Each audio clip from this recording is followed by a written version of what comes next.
thank you, Kodesh Baruch Hu, for the opportunity to do this mitzvah, Ili Nishmas, Yisroel, David, and Aaron.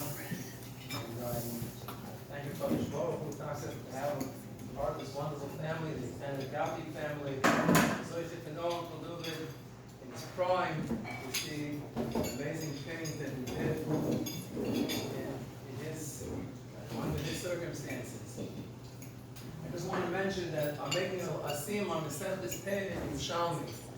Interestingly enough, everyone in the audience here, I see everyone, including, has learned at least one time this Masechet.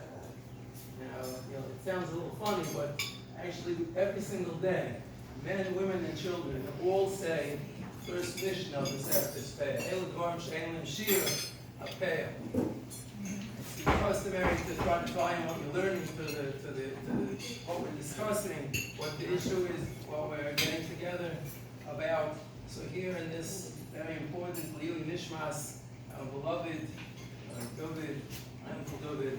So we know how much everyone put into bringing his life to its greatest potential with a tremendous mysterious nefesh at times and tremendous effort by so many from his very beginning as a baby till his final years. So how appropriate the Mishnah, El Dvarim She'ein Shir, El Dvarim She'odom Eichel Perisem B'Olam Hazeh, Ken Kiyem L'Olam Haba.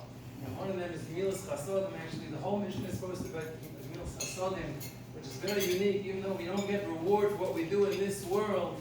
But mitzvahs which are so powerful in this world, we get peiros, we get the fruit of the trees that are planted in Olam Haba. We get the fruits in this world.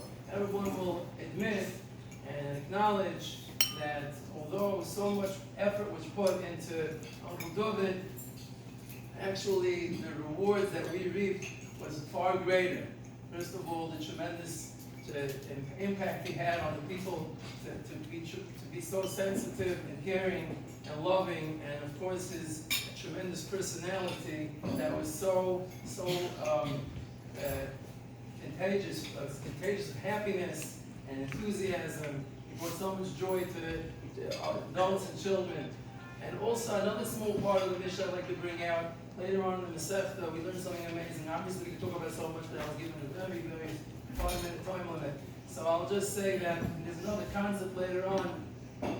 Obviously, the parak, the whole Masechta is about Matnas Aniyim, giving the different things you have to leave over for the poor people. Like we have Leket, Shikha, and Peah. We have Megillah Rus was all about the Leket, gathering the fallen sheaves. And it's interesting, there's so much complex halachas here that everyone has to be obligated everyone's obligated to know. You can't even have a goy work for you to do all the work in the field because there's so many complicated halachas.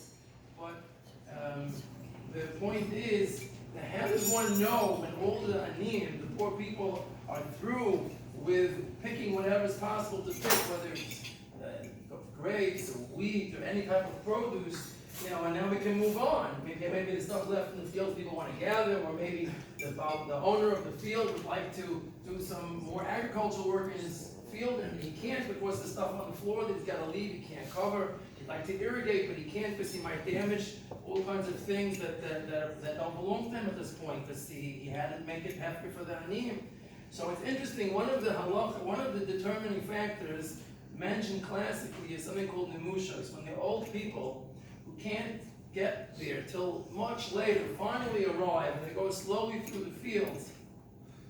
They are the ones that will determine when that's it, after them it's all finished. So the question is, why is it that when we discuss grapes and vineyards that they're not the determining factor? So here's something amazing.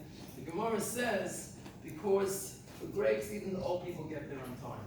Only for wheat, they don't manage to get there on time. But for grapes, it was such a popular product, they managed to get there on time.